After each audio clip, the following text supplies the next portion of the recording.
ओम नमो भगवते वासुदेवाय नमः।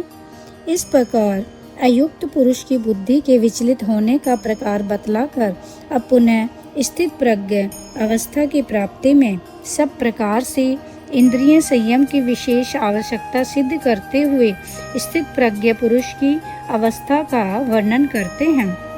तस्माद्यस्य महाबाहो निगृहीतानि सर्वशः इंद्रियाणि इंद्रियार्थे बस्तस्य प्रज्ञा प्रतिष्ठिता। अर्थात इसलिए ही महाबाहो, जिस पुरुष की इंद्रियों के विषयों से सब प्रकार निग्रह की हुई है, उसी की बुद्धि स्थिर है।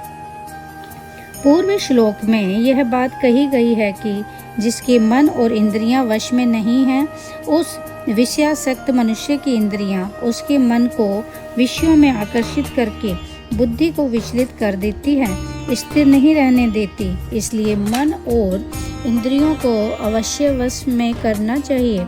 यह भाव दिखाने के लिए यहाँ तस्मात् पद का प्रयोग किया गया है। जिसकी भुजाएं लंबी, मजबूत और बलिष्ठित हो, उसे महाबाहु कहते हैं। यह संबोधन शूरवीरता का द्योतक है।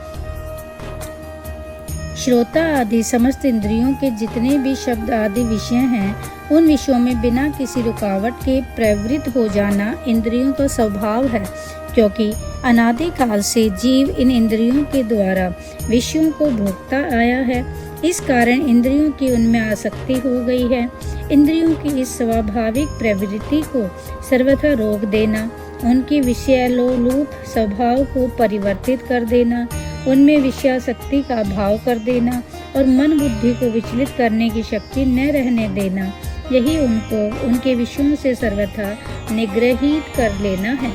इस प्रकार जिसकी इंद्रियां वश में की हुई होती हैं, वह पुरुष जब ध्यान काल में इंद्रियों की क्रियाओं का त्याग कर देता है, उस समय उसकी कोई भी इंद्रिय न तो किसी भी विषय को ग्रहण कर सकती है और न अपने सूक्ष्म वृत्तियों द्वारा मन में विक्षेप ही उत्पन्न कर सकती है।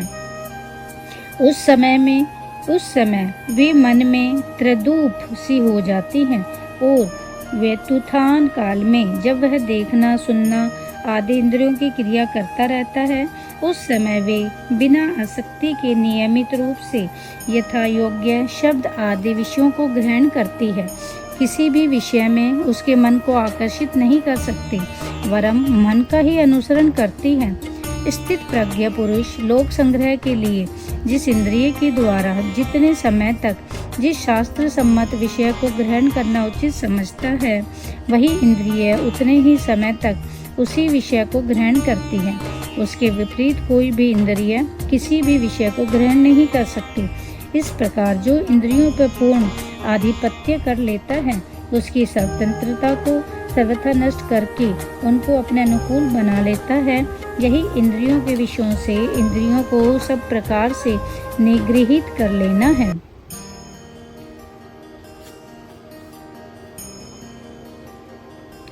इससे यह भाव भी दिखलाया गया है कि जिसकी मन सहित समस्त इंद्रियां उपयुक्त प्रकार से वश में की हुई हैं, उसी की बुद्धि स्थिर है। जिसके मन और इंद्रियां वश में नहीं हैं, उसकी बुद्धि स्थिर नहीं रह सकती। ओम नमो भगवते वासुदेवाय नमः।